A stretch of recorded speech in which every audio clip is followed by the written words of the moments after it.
আমি জামালপুরের মাদ্রাসার শিক্ষক।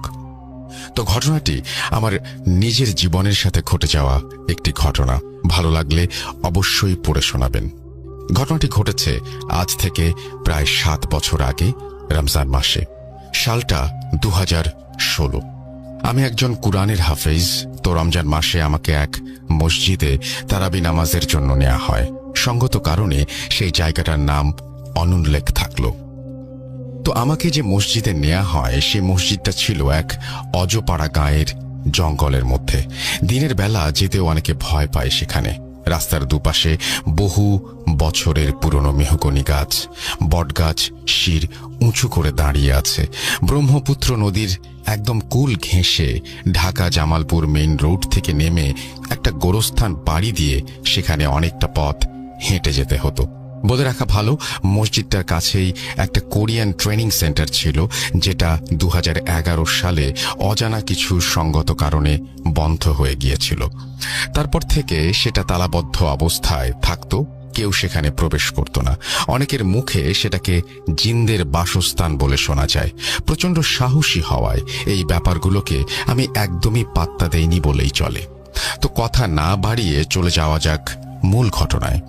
17 রমজানের দিন ইফতার করার পর আমি সেই মসজিদের উদ্দেশ্যে রওনা হলাম আমার বাড়ি থেকে। আমি আগেই বলেছি মসজিদটি ছিল এক অজপাড়া গাঁয়ে। অন্যান্য সময় দিনের বেলা যেখানে মানুষের আনাগোনা দেখতে পাওয়া দুষ্কর ব্যাপার, সেইখানে রমজান মাসে ইফতারের পর মানুষের আনাগোনা দেখতে পাওয়া তো বিশাল বিলাসিতার ব্যাপার।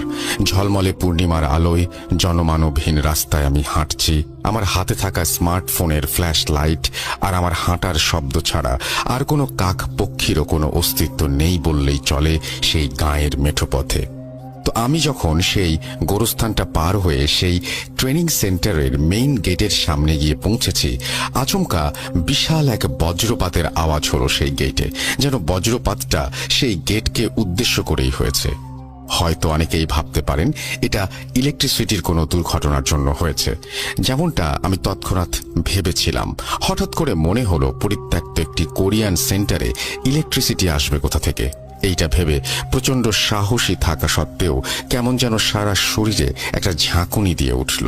তবুও মনের ভেতর সাহসী শক্তি সঞ্চার করে যেই আমি সামনে এগোনোর জন্য সামনের দিকে তাকিয়েছি, হঠাৎ করে দেখি আমার থেকে প্রায় 20 ফুট দূরে এক বয়স্ক মুরব্বী লোক খুঁড়িয়ে খুঁড়িয়ে আমার দিকে আসছে। এমন অবস্থায় একটা মানুষকে দেখতে পেয়ে মনে অনেকটা প্রশান্তির হাওয়া বইতে লাগলো। আমি একটা বিষয় খেয়াল করলাম, সেই লোকটি যতই আমার সামনে এগোচ্ছে ততই যেন কুঁজো হয়ে যাচ্ছে। এইভাবে এগোতে এগোতে তিনি যখন একদম আমার 5 ফুট দূরে, তখন আমি আমার হাতে থাকা ফ্ল্যাশ লাইটের আলোতে দেখতে পেলাম লোকটির নাভি পর্যন্ত সাদা ধবধবে দাড়ি, গায়ে পাটের সোনালি আঁশ দিয়ে মোড়ানো ঝকঝকে একটি অদ্ভুত পোশাক। আমি সেগুলো না ভেবে সেই মুরব্বী লোকটিকে অনেকটা হাঁপিয়ে যাওয়ার মতো ভয়ার্ত কণ্ঠে সালাম দিয়ে জিজ্ঞেস করলাম, চাচা, এই যে এইমাত্র যে এক বিশাল বিকট আওয়াজ হলো, একটা শব্দ শুনলাম, সেটা কি আপনি শুনতে পেয়েছেন? তিনি আমার প্রশ্নের জবাব দেওয়া তো অনেক দূরের কথা, আমার সালামের উত্তর পর্যন্ত দিলেন না। এমনকি আমার দিকে সামান্য ভ্রুক্ষেপও করলেন না। আমি বেশ অবাক হলাম। আবার ভাবলাম, মুরব্বী মানুষ তো, বয়সের ভারে কানে কম শুনতে পান হয়তো। এটা ভাবতে ভাবতে সেই মুরব্বী লোকটি ততক্ষণে আমার পেছনে চলে গিয়েছেন। আমি পেছনের দিকে ফিরে আবারও ডাকতে লাগলাম, এই যে চাচা, শুনছেন? ও চাচা, শুনছেন? কিন্তু এরপর যা হলো তা লিখতে গিয়েও ভয়ে আমার গা বেশ কয়েকবার শিউরে উঠেছে। আমি দেখলাম মুহূর্তের মধ্যেই সেই মুরব্বী লোকটির আকৃতি একটি সাদা লোমশ গরুর আকৃতিতে পরিণত হলো। হাড্ডি ভাঙার মটমট আওয়াজে যখন সেটা ঘাড় ঘোরালো, তখন আমি আমার ফ্ল্যাশ লাইটের আলোতে স্পষ্ট দৃশ্যটি দেখতে পেলাম। দোয়া করি এমন বিভৎস ভয়ঙ্কর দৃশ্য যেন কেউ স্বপ্নেও কোনোদিন না দেখে। দেখতে পেলাম সেই লোমশ গরুর আকৃতির মুখটি বিশাল বড় এক মাছের মাথার মতো হয়েও অনেকটা লালচে মানুষের মতো। অর্থাৎ পুরো শরীর লোমশ গরুর, আর মাথাটা ছিল গরুর মাথার সাইজের মাছের মতো। সেটা প্রচন্ড রেগে আমার দিকে তাকিয়ে বহু মানুষের সম্মিলিত কণ্ঠে বলতে লাগলো, যদি খুবই জানতে ইচ্ছে করে সেই আওয়াজটি কিসের ছিল, তাহলে নদীর পাড়ে আসিস, তোকে সব বলবো, তোকে সব জানাবো, তোকে সব দেখাবো। এই বলে বিভৎস সেই অবয়বটি বিশাল জোরে ভয়ঙ্কর হাসি হাসতে হাসতে এক লাফে কাছে থাকা এক বিশাল পুরনো বটের গাছের ওপর উঠে পড়ল। ভয়ে আমার পুরো শরীর যেন প্যারালাইসিস হয়ে গিয়েছে।